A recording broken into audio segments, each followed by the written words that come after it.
We are in Aizoa. I think this is now our first recording here in Aizoa. Aizoa is the capital of Mizoram state.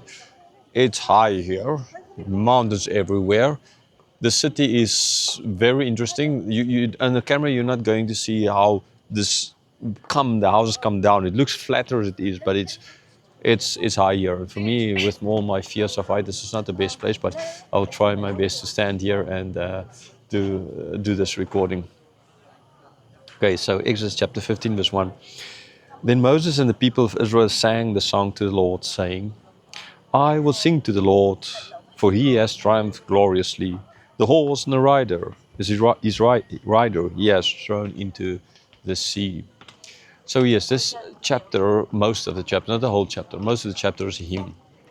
A very intricate, complex hymn, unlike modern Christian songs, which go through for Christian songs. I don't know what stupidity that is, where certain words just repeated 15 times and then they repeat those 15 words for 10 minutes till people go into a trance and do all kinds of nonsense. Yeah, that's just my opinion.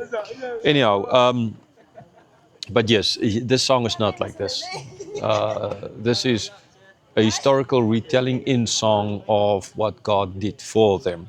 So it starts off with them singing the song. It starts off with singing to the Lord. Why? Because He has triumphed gloriously. Not they, God is the one who triumphed ultimately. He made it possible for them.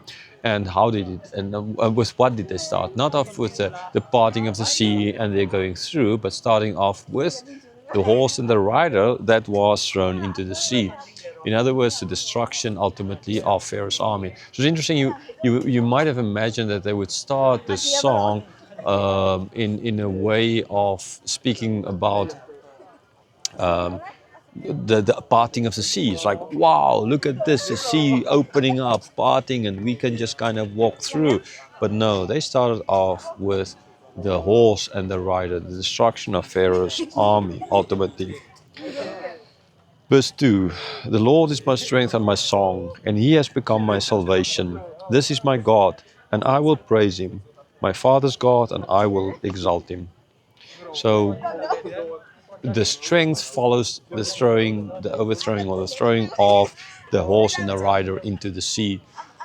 So yes, that had to be done by strength ultimately. It could not be done in any other way. You're not going to defeat the superpower of the day by just blowing at them, kind of idea, right? You need strength for this. And so again, then the next step is the strength of God ultimately. And this is now that God is their strength. This is his song. And he became their salvation. Salvation in the context, again, of the horse and the rider. So a warlike salvation. Not so much here speaking of the overall salvation out of Egypt, but the specific salvation of the destruction of the horse and the rider. So this is my God and I will praise him. Again, praise to God. This is my God, not any God, my God. And I will praise him for, again, this deliverance. And how was the deliverance? The overthrow of the horse and the rider, ultimately. Again, a warlike overthrow, a warlike setting free. Yes, and my father's God, so the God of Abraham, Isaac, and Jacob. God has said that as well a number of times. So that is brought in as well. The fact that this is who God is. And I will exalt him, right? Exalt him, God. Not that we walk through, right? Because we walk through, so therefore we achieved something here. But ultimately, we didn't want to achieve anything. We just wanted to moan and groan and moan and want to go back to Egypt. But here, God overthrew this army, and now we are set free, and now, therefore, we are glorifying God, right? Exalting God. That is the important part of exalting God. Again, this differs so much from modern day hymns where the focus is more on us, right? Here the Lord is my strength, right? But it's the Lord that is my strength, not I that am my strength. It is the Lord is my song, not me that is a song. He has become my salvation. He my salvation. This is my God. I will praise Him. So with the eyes is always to show our or their dependency ultimately on God, right? Not something because of who they are, but of who God is. So the exalting is, yes, there's I will exalt Him, but it's because I will exalt Him for what He has done. So again, the focus is upon God. Verse 3, the Lord is a man of war. The Lord is His name.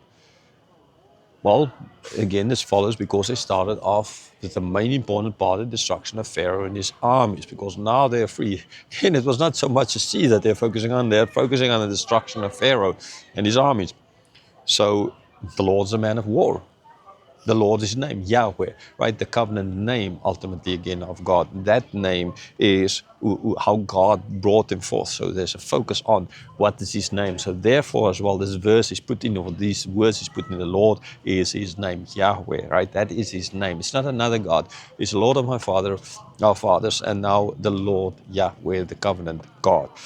And so that this bringing out, lighting out of the name, the character of God in all of this. Verse 4, Pharaoh's chariots and his host he cast into the sea, and his chosen officers were sunk in the Red Sea. And so, getting back to verse 2, it is Pharaoh's chariots again that the horses and the men were overthrown. Now the chariots and his host cast into the sea. This is what God did for them. This is the focus stays on the victory over Pharaoh, which again I want to say it sounds kind of strange after this huge miracle of them walking through the sea that parted in front of him. But that is an important point. And then the chosen officers were sunk in the Red Sea. Okay, that's again in the Red Sea, right? There was a lot of water. There's a little, I don't know, maybe sometimes a fish pond or something you're just here in the back. But it's very, they would not have been able to sunk in such a small little or that little water. So the Red Sea, it kind of makes a lot more sense that there was enough water ultimately to sink them, to overthrow them, to destroy them, to defeat them. So it's not just his chariots, which is their best weapons, but as well his chosen officers. So it's his best. He took his best men, right, with. Verse 5, the floods covered them. They went down into the depths like a stone.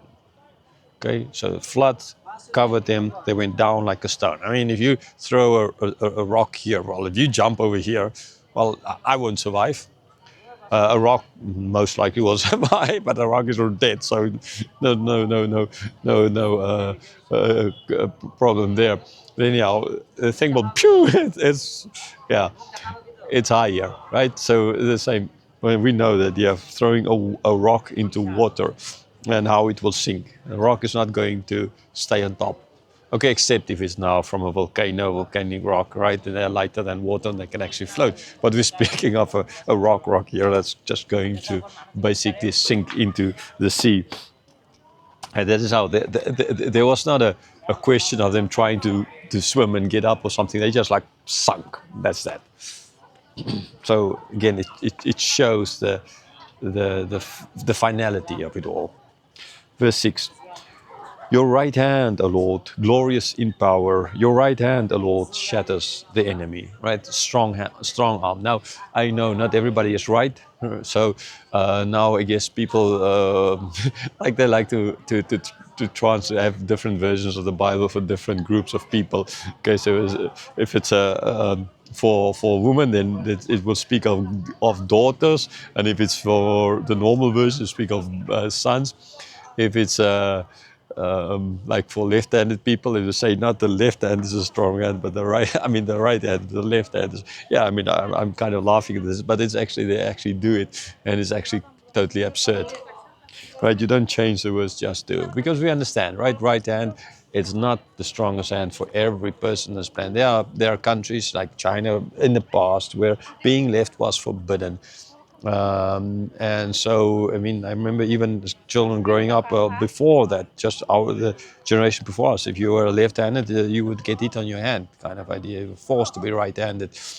So, yeah, I do know that for every person, but we're speaking from a general perspective, a cultural perspective, where the right hand symbolizes here the strongest hand. So don't focus on that it's right and I'm left-handed, and so now I can't understand God or something like that. That kind of nonsense, right? Right hand, the Lord, it's glorious and power.